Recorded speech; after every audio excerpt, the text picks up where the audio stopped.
March 26, 1993, a bright spring afternoon in Dublin, a 26-year-old American woman walks into a bank in Sandamount and vanishes without a trace. No phone call, no note, no body, just an apartment full of groceries, a family's nightmare, and a police investigation that would, for decades, go nowhere. This is the disappearance of Annie McCarrick, a case that started with hope and ended with heartache. Annie wasn't just another tourist passing through Ireland. She had roots here, dreams here. Born and raised in New York, Annie first came to Ireland as a student. She studied at University College Dublin and later returned to live permanently, enchanted by the people, the poetry, the language, and the green hills that reminded her of home. She was 26, bright, kind, and full of life. Friends described her as joyful, always smiling, with a love for Irish music and a habit of chatting with strangers like old friends. She worked part-time in cafes and lived alone in an apartment in Sandamount, a quiet seaside area in Dublin. But more than anything, Annie was close to her mother. They spoke nearly every day. So when the phone fell silent on that March evening, Nancy McCarrick knew something was terribly wrong. Annie's final day seemed ordinary. That morning, she left her apartment in Sandamount and walked to the Allied Irish Bank. She withdrew a small amount of cash, enough for lunch or a bus ticket. Then she stopped by Quinsworth supermarket and bought groceries.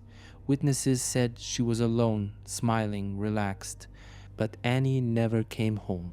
The initial theory was that she might have gone to Johnny Fox's pub in the Wicklow Mountains. Several people claimed to have seen her there that evening. It became the official story for decades that she vanished in the mountains. But recent developments suggest those sightings were likely false. Because here's what the timeline tells us. After the bank, after the groceries, she simply disappeared. No confirmed sighting, no phone calls, no confirmed travel records. The trail went cold in the middle of Dublin. And from that moment on, the investigation began chasing shadows. When Annie didn't call that night, her mother Nancy felt it in her bones something was wrong. Annie never missed a call, never went off the grid. By the next day, Nancy was frantically calling her daughter's friends, reaching out to authorities, begging anyone to take it seriously. She flew to Dublin almost immediately, terrified and heartbroken. But instead of urgency, she was met with indifference. Gardaí treated it like a missing adult case, nothing unusual. Maybe Annie just needed time away. Maybe she went off with someone. Maybe she'd come back. But Nancy knew her daughter. She knew this wasn't a runaway. This wasn't a holiday romance gone wrong. Something had happened. And yet, despite her pleas, the early hours, those critical first 48, were wasted. No crime scene, no apartment search, no interviews with potential suspects, just a grieving mother begging them to listen and being dismissed. It was the first of many failures. From the very beginning, there were warning signs, and they were missed. Annie had allegedly confided in someone close to her about being assaulted by a man she knew in Dublin. That man had a temper, a past, and a disturbing interest in her. But instead of treating him as a suspect, Gardaí barely questioned him. He was left alone, his alibi taken at face value. Instead, investigators focused on the Wicklow pub sighting, even though there was no solid proof she had ever gone there. That theory, built on hearsay, shaped the entire direction of the case for 30 years. It pulled attention away from Dublin, away from her home, away from the people who actually knew her. The apartment was never sealed, potential evidence gone. Witnesses weren't properly followed up with, and perhaps worst of all, Annie's own voice, through her mother, was ignored. By the time Gardaí finally took the case seriously, the trail had gone cold, cold enough to bury the truth for decades.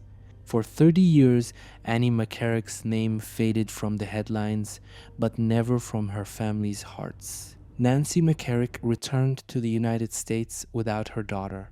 No body, no answers, just silence. For years, she pushed the Irish authorities, wrote letters, gave interviews, pleaded for justice. She even asked the FBI to step in, hoping that anyone would treat Annie's case with the seriousness it deserved. But nothing changed. The case remained classified as a disappearance, not a homicide, not an abduction, just another name on a list of the missing. The Wicklow theory persisted despite its cracks, and the man Annie had once feared. He moved on with his life, never charged, never pressed. Annie's mother never stopped speaking her name. Every anniversary, every interview, every tear was a demand for truth.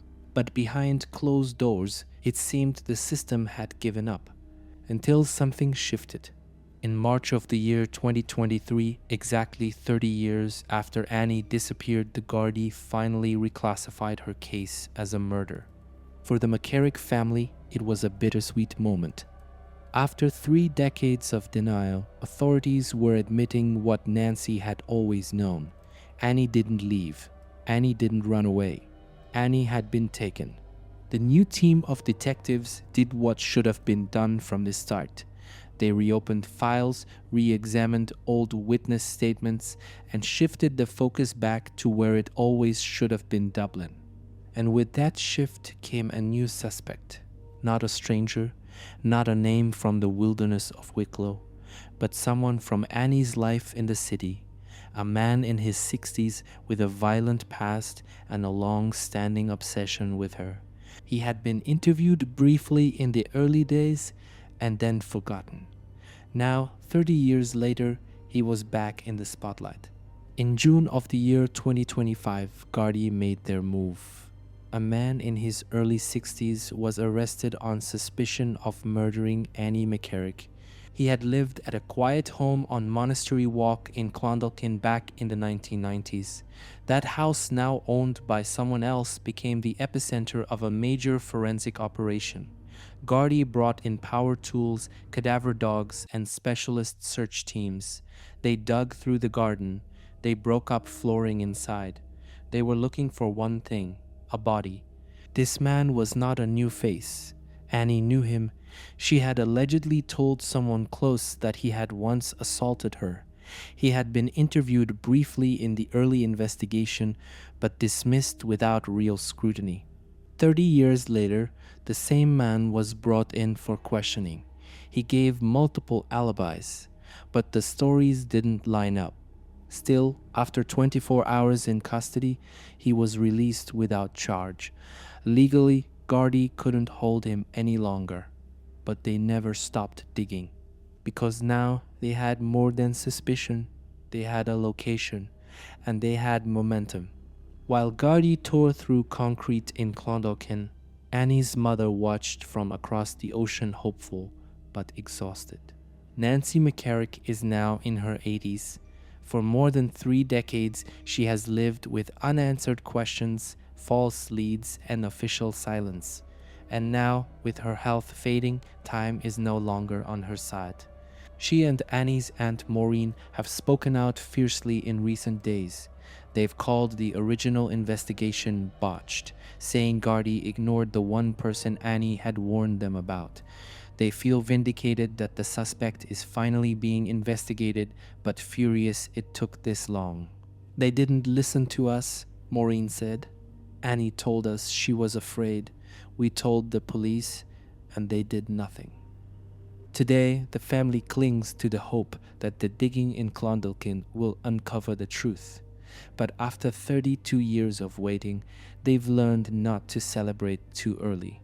They want a name, they want an arrest, but most of all, they want to bring Annie home. 32 years have passed since Annie McCarrick vanished into thin air. No conviction, no closure, no peace. And yet, for the first time in decades, something feels different. The Gardaí are digging, the public is paying attention, and the truth may finally be rising to the surface. But justice moves slowly. The suspect walks free. Annie's remains, if they exist, have not yet been found, and the only people still fighting every day for answers are her family. This is not just a cold case. It's a failure one that stretched across decades, across borders, across generations. Annie was failed by the system, but she was never forgotten by those who loved her. So now the question is not just what happened to Annie McCarrick. The real question is, will anyone finally be held accountable? And will Annie ever come home?